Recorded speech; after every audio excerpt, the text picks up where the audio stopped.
Just a word to begin with about how this will work. The three of us will have a conversation for about a half hour, and then we will open it up to a conversation that includes you. We have a couple of people with microphones, and we'll take about 20 minutes and give you an opportunity to ask whatever questions you would like. And because I am the person who gets to ask the questions and choose what I want to ask about, I'm actually going to start with a question that is a little bit off topic, but very much on my mind right now as someone who is a college president and deals with student athletes all the time. And it is, I think, tangentially related to activism, because one of the forms of activism that we've seen, particularly among college athletes, is activism on their own behalf. They are economic engines, particularly at large Division I programs, for the institutions for which they play. In many cases, they don't graduate. In many cases, they suffer injuries. And yet, of course, all of the dollars flow to the institutions. And so one of the things we've seen over the last few months is the beginning of a change in that.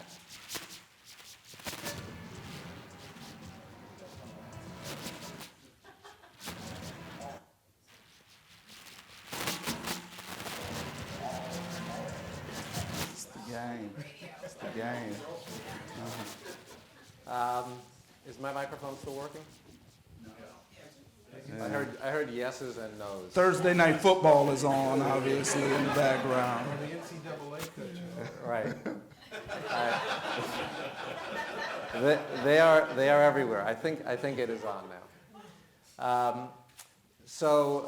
As I think many of you might know, the state of California passed a law that said that college athletes could profit from the use of their own likeness, their own work, and then the NCAA very, very recently said that they were going to loosen the rules and allow some form of revenue from athletes' likenesses to go to the athletes. And I'm interested in each of you voicing your perspective on that. I'm happy to use that.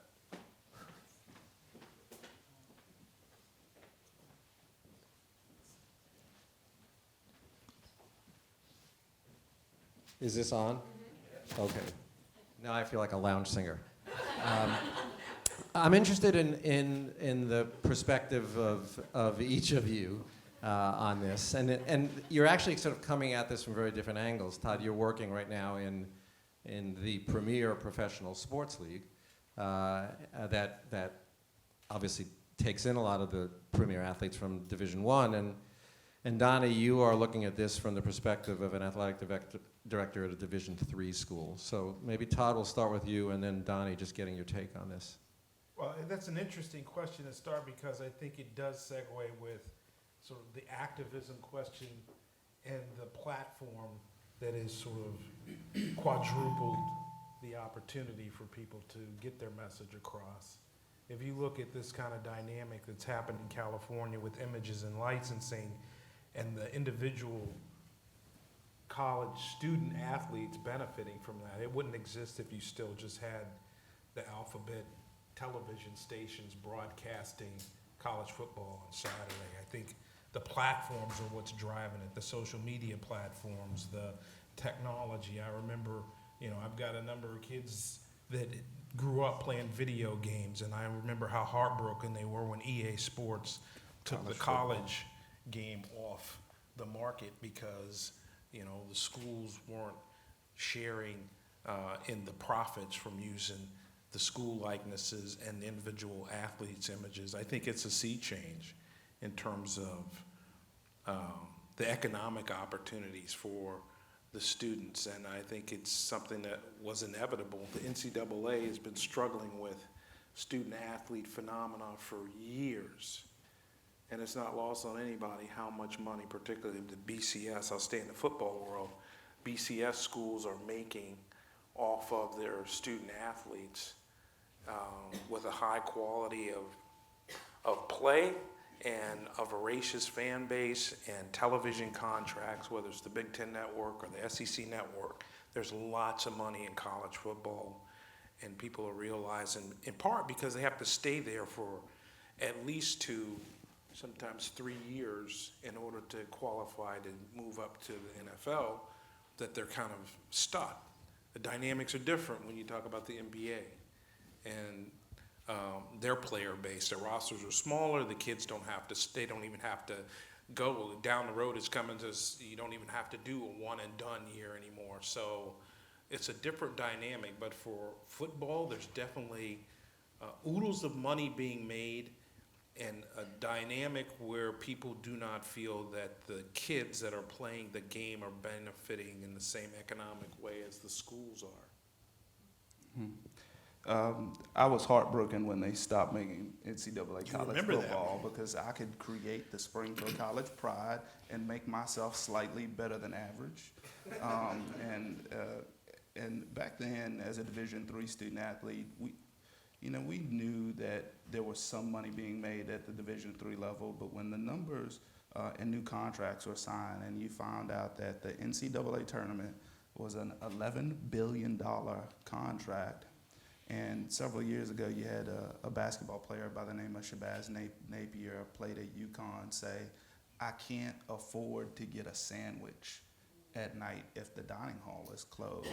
Now, you figure if you're a player at UConn, you can figure something out, right, how to eat at night. But the fact that he put that out on national TV made us all ask the question, $11 billion, could there be a share for the players? And so years later now, and we talk about this being connected to activism, it's really interesting that the SB 206 in California was signed by the governor on LeBron James's Showtime show, right? And so it will come into play in the year 2023, and ironically, that's the same year that LeBron James's son will graduate high school. And so as we think about LeBron being one of the athletes now who we expect to hear from when something's happening in the world, it's interesting that as several laws have or several regulations have been passed through the NCAA that almost relate to his experience. Should you have to go to college and play 1 year before you go to the pros? Should you be able to use your likeness and make money? And should your agent have to have 1 year of college, have a college degree before they can become an official agent? LeBron, in his own way, as an activist, said, okay, NCAA checkmate. And as an athletic director, I think about a couple things. Our lives will probably change soon. That $11 billion helps to take care of everybody. And so a lot of that funding comes down to the Division III. In fact, roughly 3% does. And so if money starts to get spread to Division I athletes, the question that some of us in Division III are asking is how will we make up those funds that may now be spread amongst Division I schools? I think the other thing we're thinking about is how do we better train our student athletes who now have the ability to use our likeness. So many of you have heard the story of Keontae Miles, a football student athlete who wanted to use his likeness because he is a poet. And he's not just he's not a football player who writes poetry. He is a poet who plays football and was not able to use his likeness or his picture in a Macalester jersey on the photo or the back cover of his poetry book. And to me, not only do I think in the future we'll have students who will write books, we will have students at the Division III level who invent things. We will have students at the Division III level who have great research findings and want to talk about themselves as student athletes. And so those things are now into play. As a Division III athletic director, I think about how do I prepare our student athletes to now take on this challenge of not getting into a bad contract and protecting themselves so that they can create a great financial future for themselves after graduation. Do either of you foresee a future where, particularly at the Division I level, athletes in the big sports just get paid? We have this move just allows them to benefit from their likeness. Do you see a future where at some point you just get a salary for being a football player at the University of Michigan? Well, I think the NCAA sort of sees the train coming down the track, because if you think about it, there are social media platforms that you can monetize with followers. I don't know in this crowd how many people do the Instagram, the Twitter. The frustration sometimes is, why are you seeing this ad? But it's all driven by the number of followers you have. And you think about D1 primetime football player or basketball player, they generate content all the time, and they generate a following of people on their social media platforms, and the more followers they have, the more money they can make selling ads on that. If you think about the analog with professional athletes right now, the players for Clemson and Alabama, they don't get a cut of the jersey. NFL players and the NFLPA, you can see Tom Brady's still the #1 jersey, but that translates into Tom Brady, number 12, New England Patriots. Boo hiss? Boo. Okay. That's $2 million in Tom Brady's pocket because he gets a cut, because that's his football jersey. And you look downstream with players, particularly at BCS schools, who right now don't get any of the benefit. No video game benefit, no social media income stream from monetizing their followers, nothing from their jersey being sold. And separate and apart, it's not going to go down to D3. You got to look to the NCAA for the bigger pot of money to get your slice. But the folks who one day may be playing in the NFL, just living off of jersey sales and social media followers, if you're savvy about developing that base, you won't have to worry about giving them $200 a week to live on. I talked a little bit about LeBron James' son, who I think has something crazy like 6 million followers. Bronny's right got now. a huge Twitter following. He has the ability to monetize his likeness right now. And I think as the NCAA, a lot of people look at this new recommendations they passed as a slow play. But I believe that when you look at a quarterback like Trevor Lawrence, who the NCAA rules says you have to wait one more year to leave to the NFL, he is worth several $1 million right now in a rookie contract, and is probably better than most of the quarterbacks who are trying to come out of the draft right now.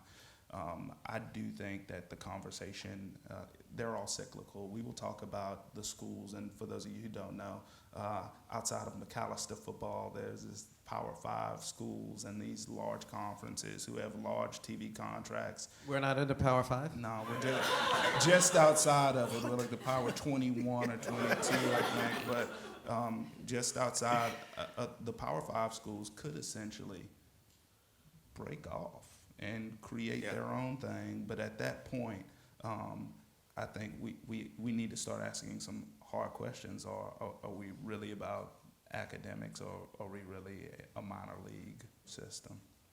So let's shift to activism as it's more traditionally understood. And as Mike said earlier, as we all know, there is a long history of activism in sports. I mentioned, Todd, that when we spoke earlier, when I looked at your, I think it was your Twitter page, you have an iconic photograph there of Bill Russell, Muhammad Ali, Kareem Abdul-Jabbar, and I think it was after he switched from Lou Alcindor to Kareem Abdul-Jabbar, and Jim Brown, all of whom were very active during their athletic careers around various social issues.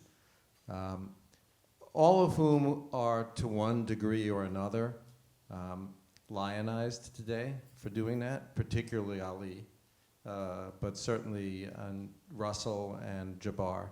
But at the time, all of them were, by many people, and I don't think this is too strong a word, hated. And the reason, well, we can talk about the reasons, but there is this, and there remains among many people this strong belief that activism simply does not belong in sports. They just get angry when they see athletes using their position as athletes to be active for causes in which they deeply believe.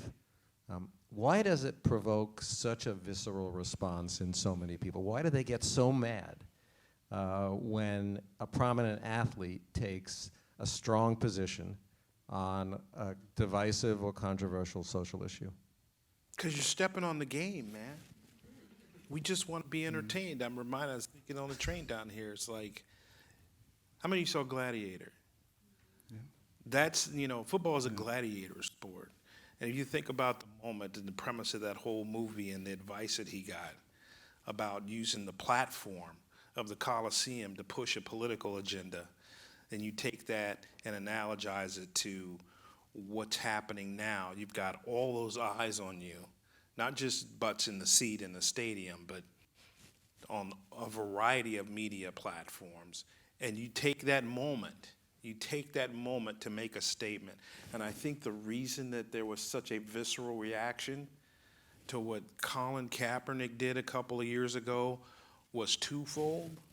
One was stepping on the moment of the national anthem, that not everybody agreed with stepping on that moment, even if they may have agreed with why people were taking the knee and the message that was meant to be relayed.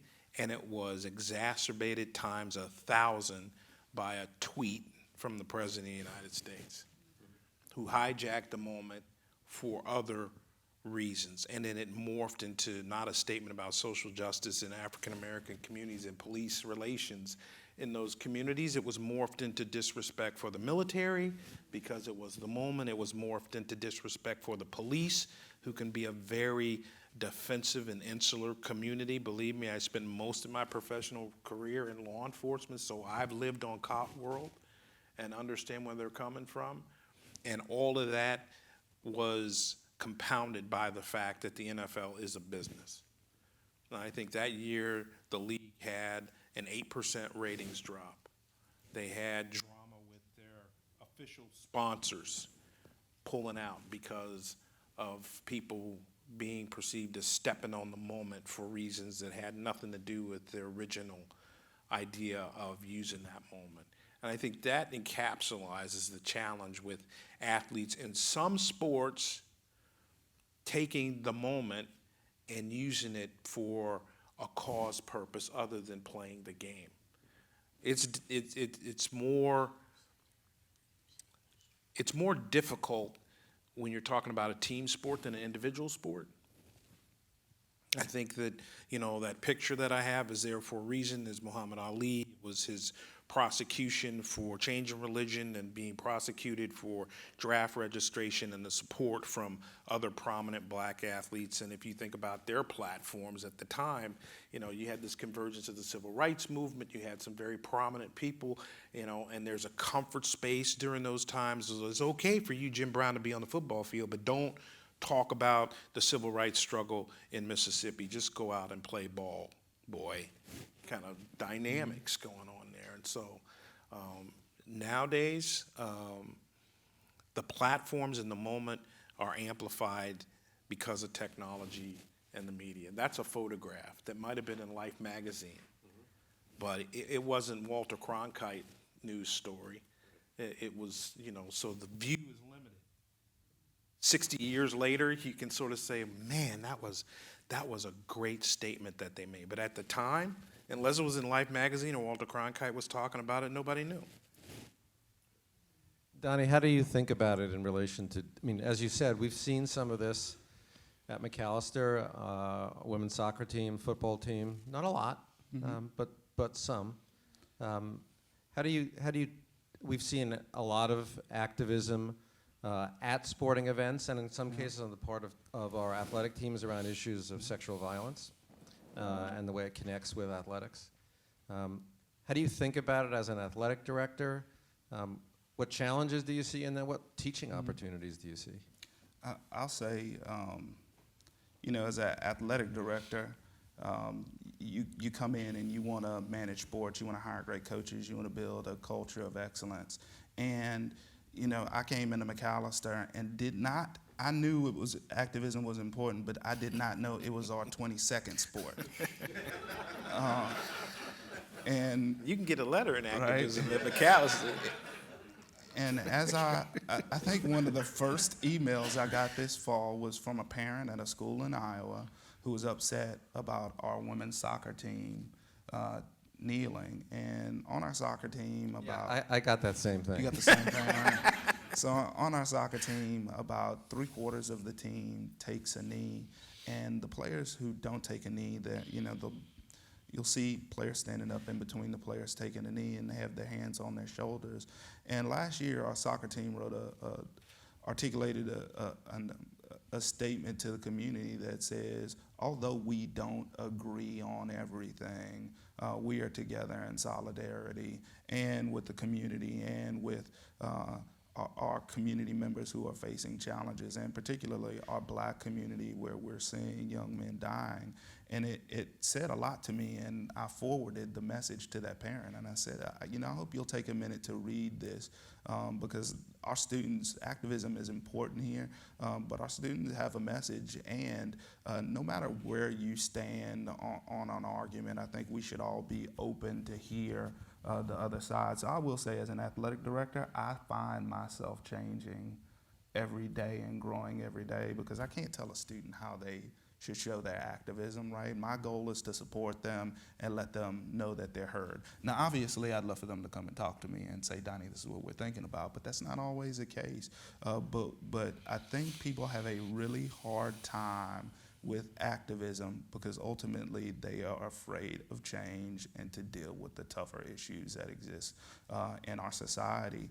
And when activism happens either through our students who are trying to see change, or it's happening to us. This year we actually we had a protest at a game where some of our community members were actually protesting some bad behaviors in our community. And one of the things that I had to do is, one, sit there and listen, right? So what is the issue? And then the second, to tell our students, right, I want you to know this, I'm not upset, I support you. Now, I do wish you would have came to my office and the 3 times that we spoke before this and just said, Donnie, we got an issue.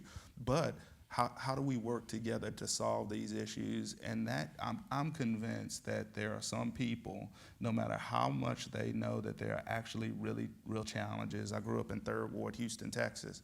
There are a lot of things that I saw growing up that concern me, and I don't think that our service folks are not the military, not the police. I think generally there are good people, but I think there are people who have done bad things and that they should be prosecuted. But we don't want to talk about those things in many cases. We avoid those conversations in many cases. Our students, the real reason I'm proud of our students is because they are going to force me and others who we work with to embrace that part of Macalester. Like, we're willing to have the tough conversation. So, and if you're not willing to talk about that conversation or make that change, I think it's almost un-American, right? So I think, Todd, you mentioned earlier, and I think Mike did also, the impact of social media and the way it has dramatically changed the power of the voice of the athlete and the visibility. And so, again, I'm interested, you're coming at this from very different perspectives. Does the NFL do anything with its players now as they come into the league to prepare them to be visible on social media in a way that doesn't get them into the kinds of trouble that, we just saw a player released from a team because of... For violating Twitter's terms of use. Right. So By getting mad at the fan base because he had a horrible game. Just imagine, 5 years ago, the notion that an NFL player would be dropped from a team because of tweeting. So do you do anything? And I'm going to ask you the same question with our athletes, because they can get into trouble too. So do you do anything in the NFL with your players to say, all right, here's social media 101, here's what you should do, here's what you shouldn't do, or you just leave them on their own? We do not leave them on their own. You got to remember the National Football League is a consortium of 32 different clubs, all of whom have somewhat different cultures and are the immediate hand on their players. What we do is have a rookie symposium. We're limited in the amount of time as a league that we can take players away from football and do things under the collective bargaining agreement, if you can believe that. But we do have a rookie symposium. Each club's got their own internal thing, and I can tell you the combination of the club talking about responsible social media usage, if you choose to do it, and the league talking about and monitoring what's on social media, they're pretty smart. I mean, Odell Beckham is pretty smart at handling his social media collector, because like I said, this is money in their pocket. And so there's a desire not just to tweet, to shout back at the trolls who are criticizing you online about the game, but it's literally accumulating followers so that you can monetize it for economic purposes. It's also very difficult for NFL players and officials and the commissioner and people at the league to, social media platforms are great. It's just an out of control town square where anybody can say anything that they want. And so they're pretty avid fans, not just here in Philly, but across the league, who have no filter, no responsibility, or sense of responsibility sometimes. So I'm sure, the talk radio used to be the outlet where players could turn the switch off and not hear the post-game analysis. Nowadays, they get carpet bombed on Instagram or on Twitter about how they did or did not do. And it can be very nasty and very, very vitriolic. And sometimes it's really hard for players to resist, because you got to remember the average age of an NFL player is about 24 years old. The lifespan in the league average is about 3.5 years. And these are folks who have succeeded at a high level. A lot of them go through, the BCS schools, so they've been big people on campus and all this stuff. And it's hard for them to resist this age where everything is communicated online and not peek and look and see what people are saying about them online, and then not resisting the temptation to respond. I can tell you a lot of these players now, they're adopting the philosophy of I'm off social media platforms, or the real savvy ones will have. That's my philosophy is I never got on. It was really Okay. There's a little bit of, there's a little bit of a Luddite. I get on, but it's following everybody just simply to spy. Yeah, you have to do people. that. You have to spy on people, but a lot of them are getting social media managers as part of their agent responsibility. They actually have people that are a filter between them. They're not going straight raw to the platform and reading what everybody says, but it's hard to resist. It's hard to resist. I don't know. I'm in a dream right now. Football all the time. One of the big sports stories today was how Mitch Trubisky, the Bears, he's turn off the TVs in the training facility so we don't have to listen to what everybody's saying on the criticism. So all of the platforms, the social media platforms, the traditional media platforms, people are moving away from email and phone call threats, but it's so easy to get access to it. And the answer to your question is they get lots of guidance about a lot of different things. Most of them listen, some of them don't. And like everything else in the NFL, it only takes one to make a national sports story. I think if you look at college athletics across divisions, the larger divisions are spending a lot of money training their student athletes on social media, bringing consultants in, not only training them how to be better at social media, but how to protect themselves on social media. I think for a Macalester student athlete, we like to think our kids is generally the smartest kids in the room, right? And not only do we start watching them in high school, so we have a pretty good understanding of their patterns before they come in. I think what we've done better than some other places is really put it under the umbrella of leadership. So I think we spend a lot of time talking about decisions as a whole. Our students are challenged every day with a lot of stressful things, and it's easy to go online and really something really quickly and not just use the pause principle and just sit back before you send anything. Teaching our students to lead, for me, is not just about social media. It's not just about on-the-field play. It's teaching our students to make better decisions either in the fourth quarter or at 4 in the morning when they're all awake and we're all asleep, right? So I think the general theme for any team is, if you don't want your grandmother to see it, don't put it on social media. But I do think that as we expand and grow and develop, I think, Grandma, right? We do have some grandmothers. Grandparents in it, right?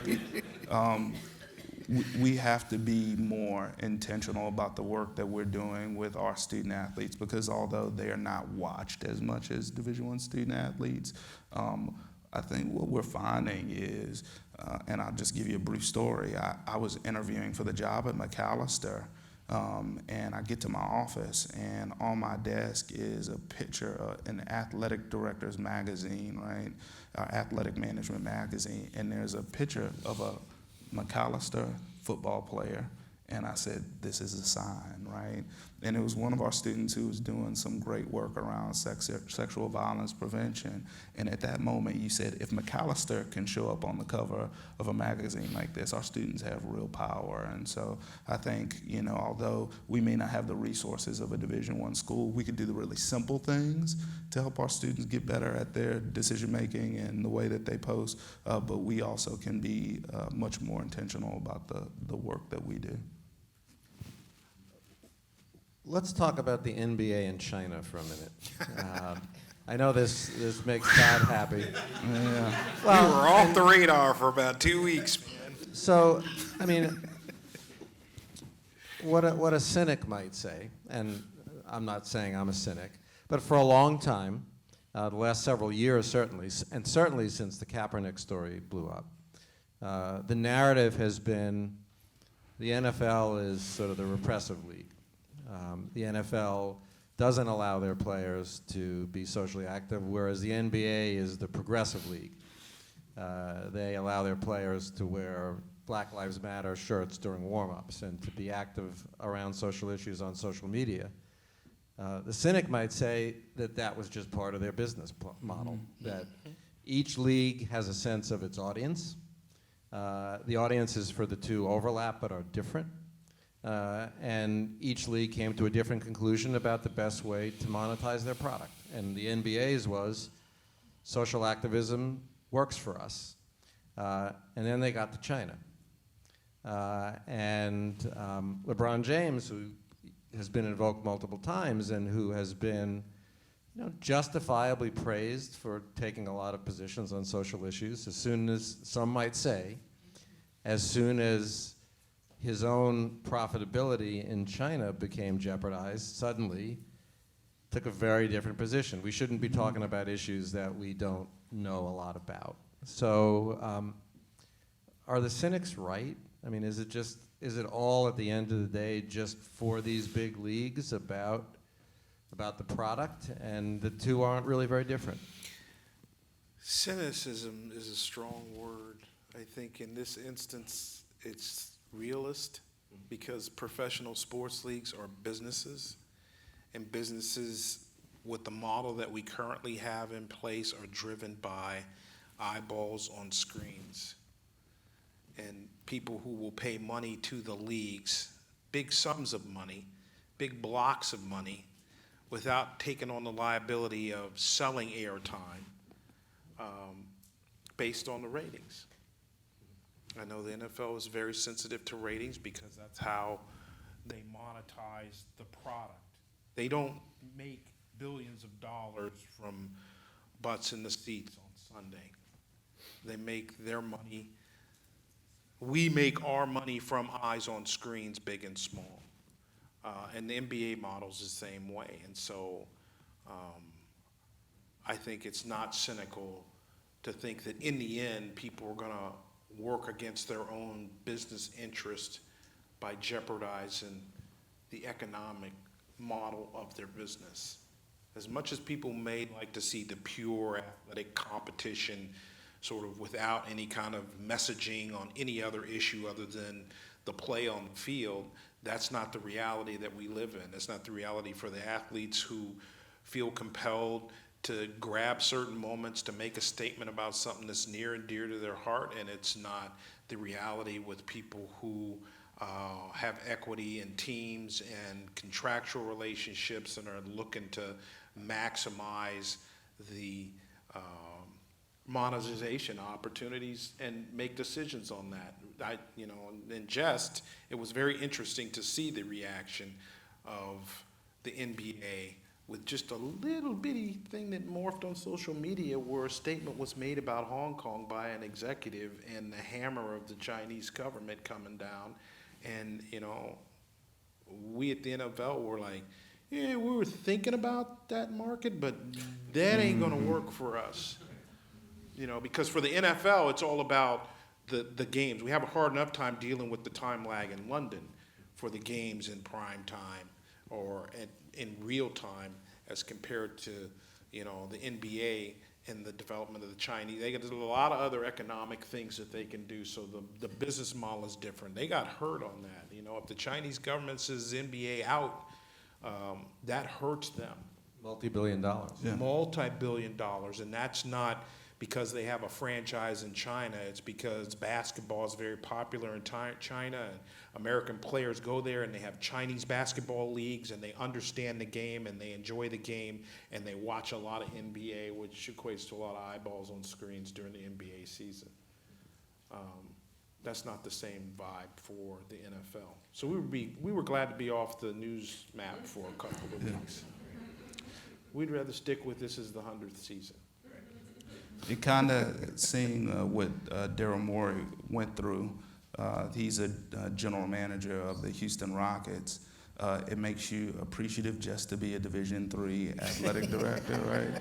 Because I could tweet and support Responsibly. Right, responsibly, but I could treat responsibly and support protesters in Hong Kong, and nothing happens. And Daryl Morey does it and can potentially cost the NBA $4 billion.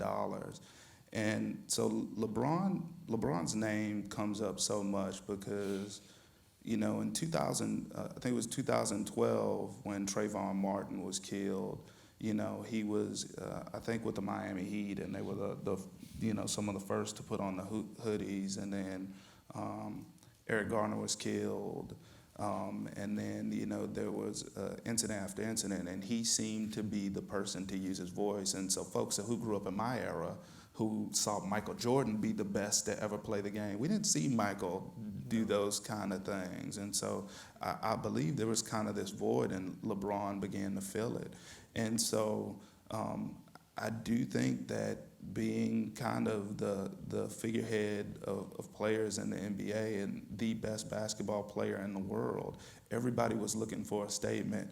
And a Macalester alum, Dave Zarin, I think he's class of '97, he's a sports writer, and he wrote a blog about it. And LeBron is ready to stick his toe in, but won't go all the way. And so with him really going hard after Daryl Morey and saying, you not only did you put our finances in danger, is how he started it, right?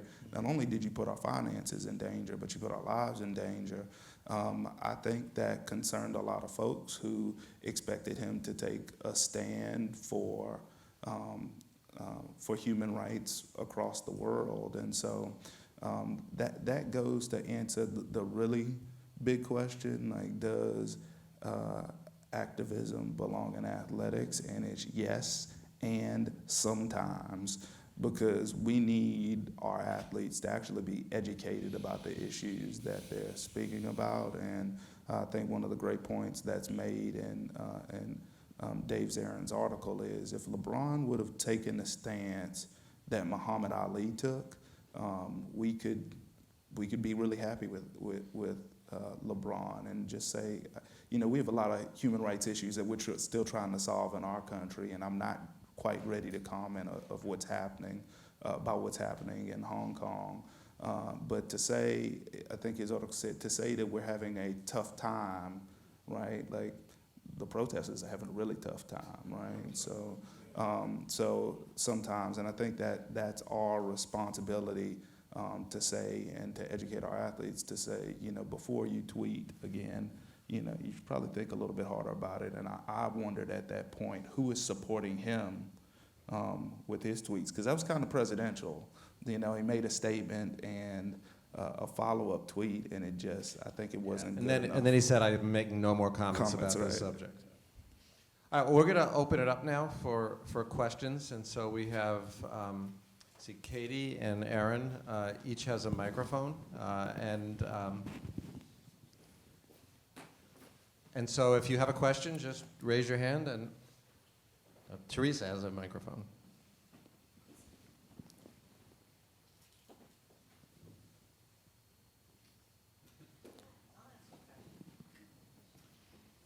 So Colin Kaepernick, is he ever going to get a job playing again? I'm not a football person, but you know, you watch what's happened to him, and from everything I've read, he really was a good player. I'm seeing some, but that apart. They should have won that Super Bowl in New Orleans, and the Harbaugh Bowl. Yeah, I'm a football nut, so I've watched that Super Bowl a couple times. Kaepernick had he had some years where he was a really outstanding player, and people forget that there were some questions whether it was related to coaches or the 49ers and their structure or whatever it was. He wasn't going out on a high note. To answer your question, will Colin ever play in the NFL again? I don't think so, because the normal course of action, if you miss a couple of seasons, it's really, really hard to come back. You got to remember that one third of the approximately 1,900 players in the NFL turn over every year. And under the current CBA and the pay scale model, it's really skewed to have your rosters be filled with a lot of younger players who are on a salary scale, where NFL players really don't start making big money unless you're a first-round draft pick and get a big signing bonus until after your first contract is up, and that's 4 or 5 years.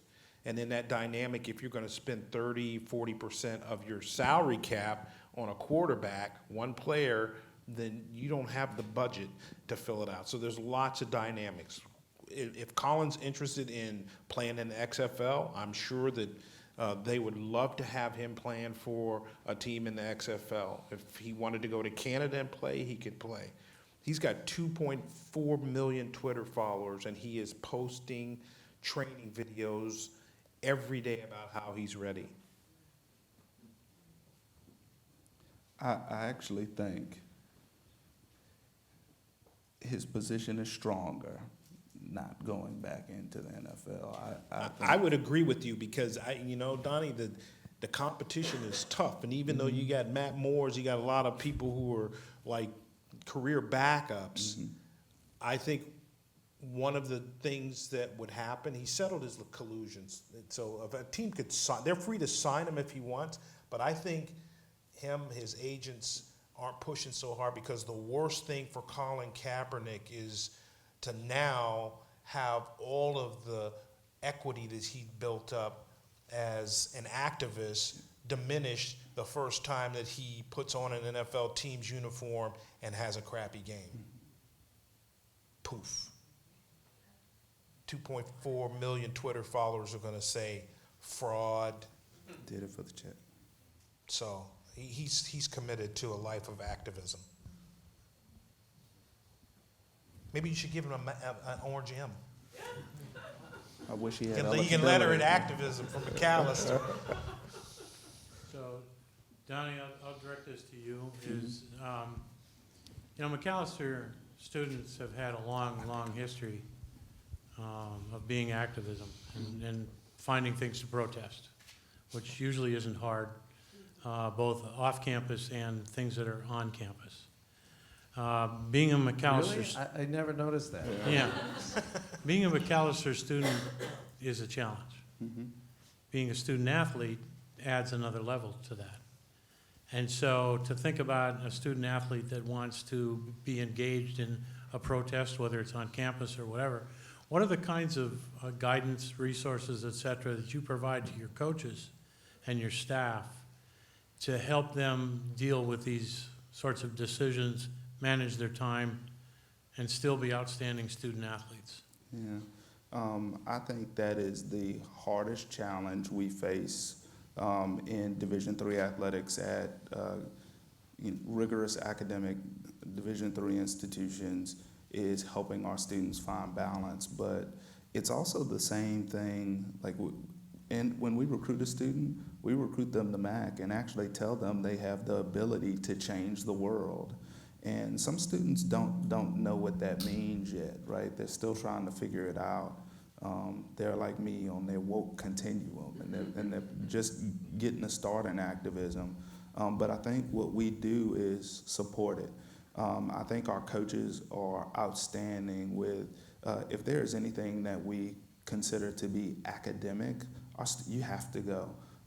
And a lot of times, to me, like this activism is a part of their education, and so our coaches find different ways to support it. And I'll give you one example of things that we do. So supporting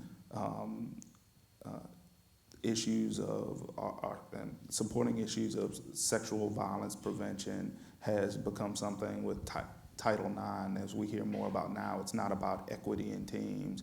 It's about creating a safe space on our campus for all students. And our volleyball team this year is really engaged in the topic.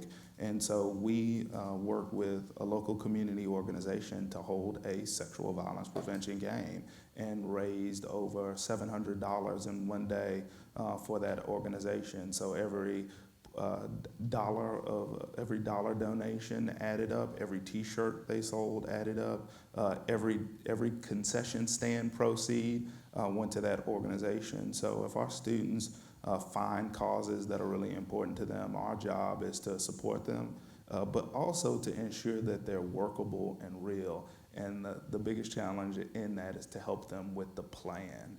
The planning of this, when you're taking a full course load and you're practicing 30 plus hours a week, is really tough. So the great thing is, not only do I have coaches who understand the mission and the values of the institution, but I've got a great support system of administrators who also do as well. So we sit down with students regularly. I have a group of students who are planning a panel around mental health in 2 weeks, who we're back and forth on email talking about how to structure it and to ensure that it goes through and is planned very well for all of our students. So they've got a team that surrounds them, that understands that the things that we preach to them when we recruited them, they don't kind of go away, right? Those promises. Now, we're tough on them when they come, and we coach them hard because we want to win some games too. I keep hearing about these losing seasons in the 70s and 80s. We 4 years, 0 win, yeah, win.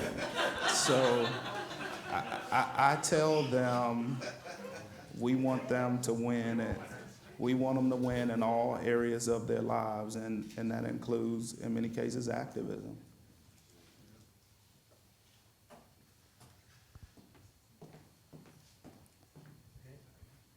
So my question really revolves around, I guess, social activism, bringing about social change or change for the betterment. And I'd like to hear your thoughts about 3 examples. Mm-hmm. One is Sean Doolittle, who I guess is with the Washington Nationals, who refused to go to the White House because his wife was raised by 2 women. Secondly, I just noticed this on social media, Michael Jordan just opened a clinic for the underinsured and the non-insured to help with women's issues. And thirdly, what about Michael Vick, who I've not followed his career since the whole dogfighting thing, but he's just flattened out. I mean, again, sort of activism in a negative sense, but if you're looking at social change for the betterment of society, you really haven't talked about that. I mean, individual examples. So that's why I bring these 3 things up. Yeah. I guess I'll start by saying I talked about Michael Jordan earlier, and I'm not critical of Michael Jordan because I think I recently read an article that says he spent over $30 million in the past few years for causes that are really important, and most recently the $7 million for these clinics in Charlotte. And he talked about these are communities that supported me as he's been an owner with the team in Charlotte.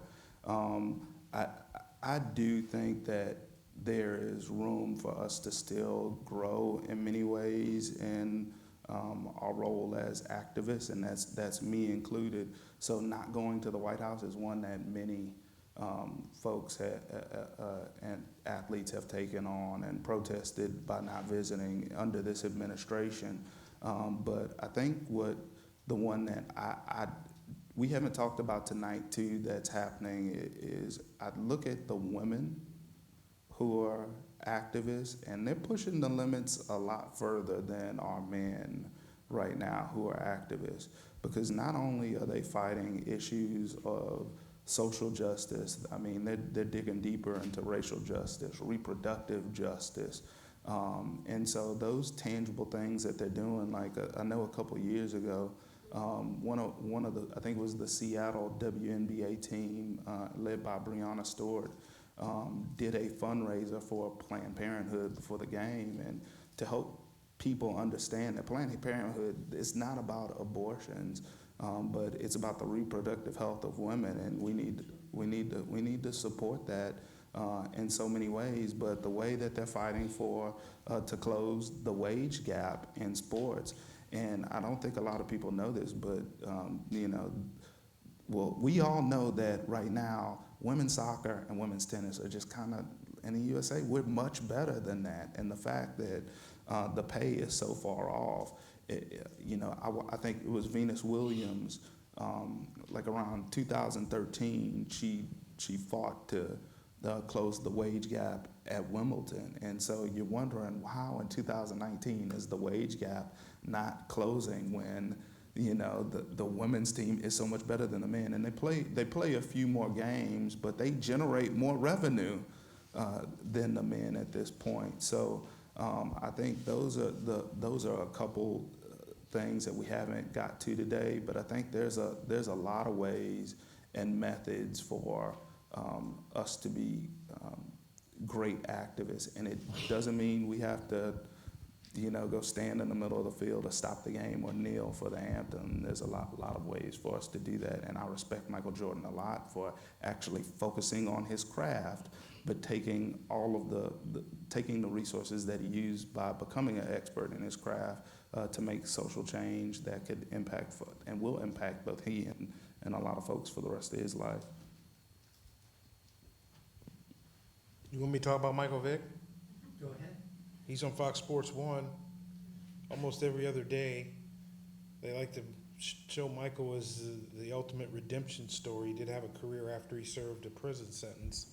So he's not unlike Ray Rice. He did have a second chance, and he was probably $10 million in bankruptcy. But Mike's in a good place now, and if you're a sports fan, you turn on Fox Sports 1 and you'll see Michael make an appearance, especially during football season, commentating. So he's not starving. Okay. And he's come back strong, and he's a pretty well-respected former player, particularly, again, for the football players, indulge me with Lamar Jackson, and they're looking for people who have played the position the way that some quarterbacks are playing now, and Michael is very, very visible on sports networks now as a commentator. But he always has that mark behind him. And what I couldn't understand is what got him into this position with dogfighting initially.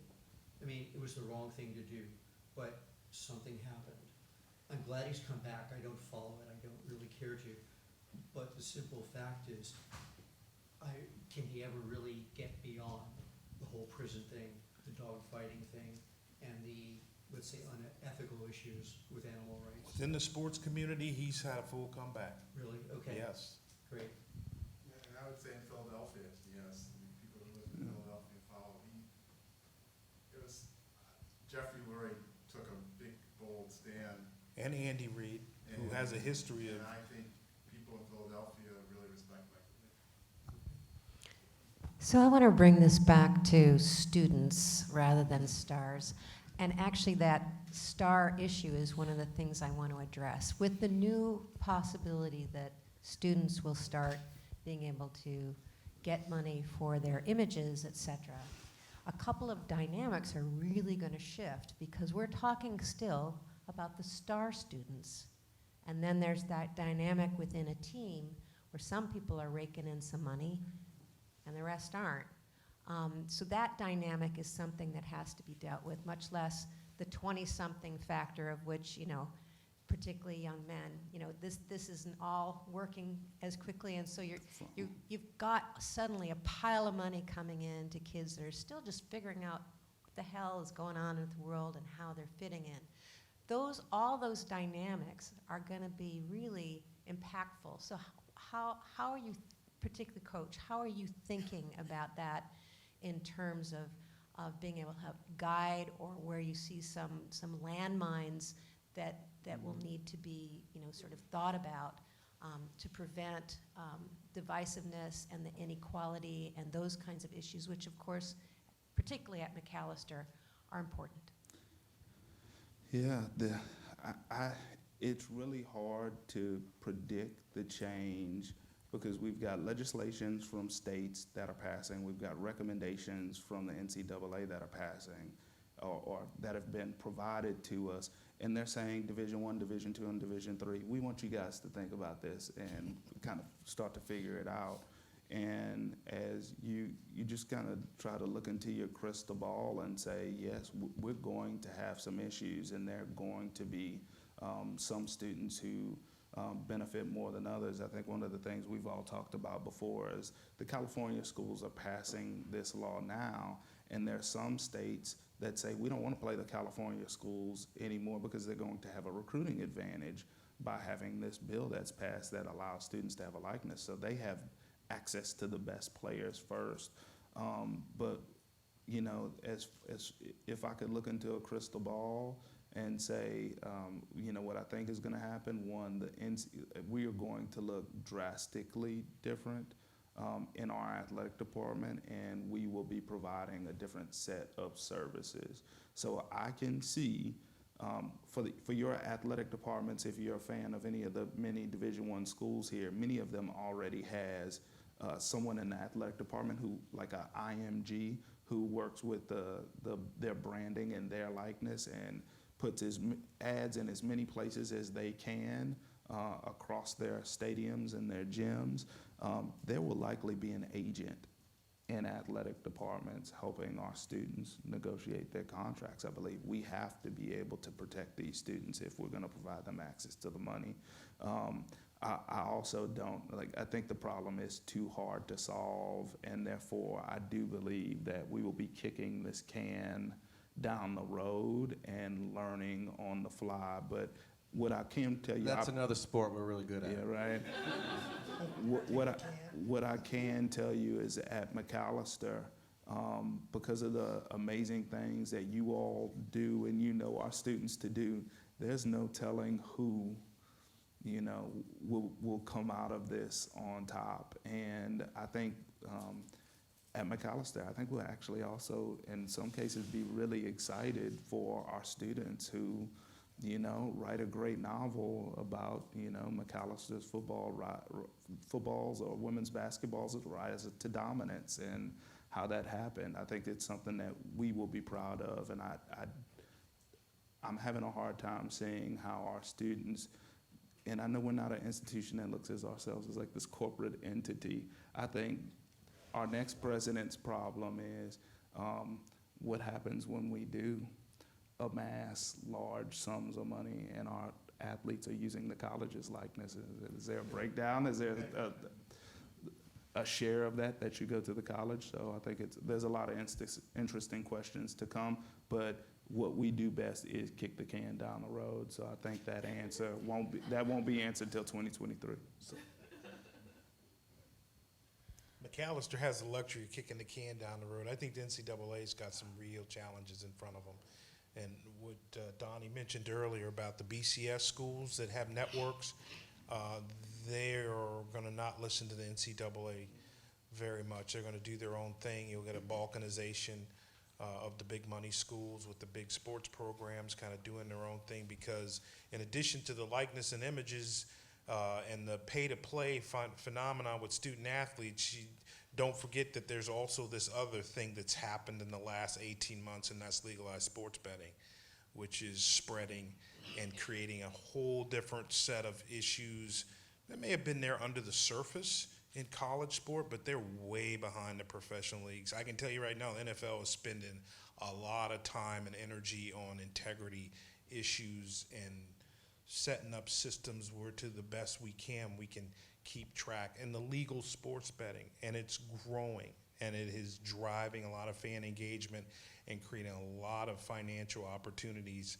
That is another thing for colleges to deal with. Not that anybody going to bet on a Macalester volleyball game, but you'd be surprised at some of the markets and what they bet on, man. There's a company right now that is, one of their offices is housed in Minnesota, Sports Radar, Yeah. and they currently take bets on Division III volleyball games. Yeah.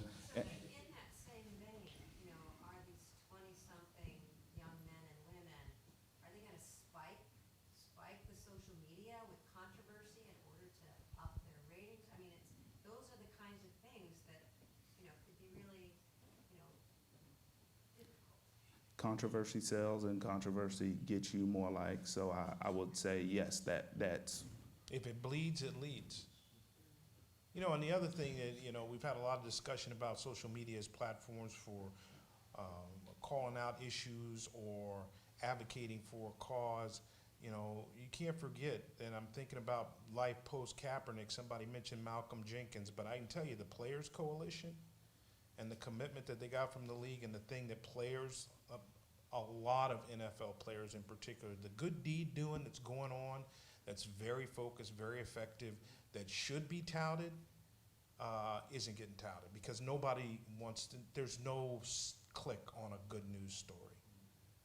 You know, I just saw this week the Players Coalition is working on an issue in the social justice field about getting funding for the New Orleans Public Defender's Office to make sure that people that show up at the parish and state level in Louisiana actually have a public defender with them, because those kind of programs aren't being funded anymore and people are generating. There's lots of foundations that are doing micro work in distressed communities in Chicago and St. Louis and other places that are working real quietly on things like gun violence. There's things going on the domestic violence and sexual assault front where some much needed funding and active participation by NFL players is happening, and that's not making the news. But you can follow it if you do social media. Go to the Players Coalition Twitter handle, for example, and you'll see the good things that are happening every day that's making a difference in the criminal justice system in terms of the inequities. That's, you know, not as a result of yet another tragedy. It's something that needs to be done, that's actually happening, and people are putting their money and their time and energy where it happens. And the social media trigger for that is what got it going. But to me, the real thing is like Jerry Maguire and Rod Tidwell, show me the money. It's not just getting the bang for the tweet. It's what are you doing afterwards to really affect real change, sometimes at a very granular level and sometimes very simple. No cash bail, public defenders, outreach with the youth and to know your rights. So there's things that are happening as a result of the tweet. One more question.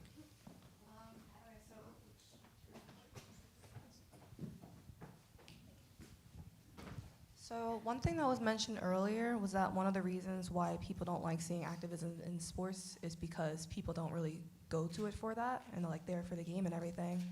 But I guess what my question is, would that be considered a fair take if it was like a musician or a poet? Because people that professionally go into sports are usually really, really passionate about it, and if they work really hard to get like a name and a platform to themselves, is it fair to like say that people are only there for the game when they want to voice their opinions and their self-expression like you would with a poet or a musician or any other type of big name that makes you kind of popular, I guess?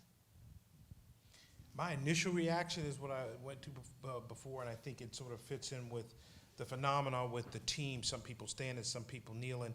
You know, musicians or artists have the opportunity where if they're doing solo performing or they're with a band, that there's a unity of vision in the effort.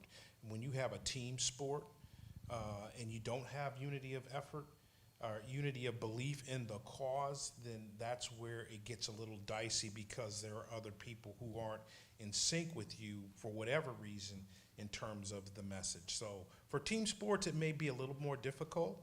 For an individual musician or an individual athlete or group of athletes, like the '68 Olympic moment, less controversial in terms of what's going on with your teammates. So there's some differences. The analogy fits, but not exactly. Well, first of all, join me in thanking Todd and Donnie.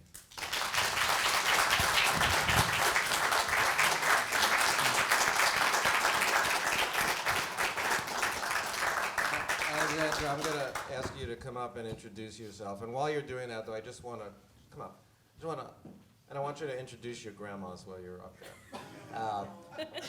But I just want to say that it's occasions like this that make me so proud to have been associated with this institution for the last 16 plus years. You know, the man sitting immediately to my left, you know, it's easy to forget or overlook. This man served in the Marines. He was twice U.S. Attorney in the state of Minnesota. He took over the ATF at a time when it was a complete mess, probably the worst job in the world. And while we can't take complete credit for it, I like to think that the values that you picked up at Macalester. RA and Kirk Hall, man. There you go. Best leadership training ever. And I hope you've seen tonight the man to his left. I think we have the best athletic director in the United States.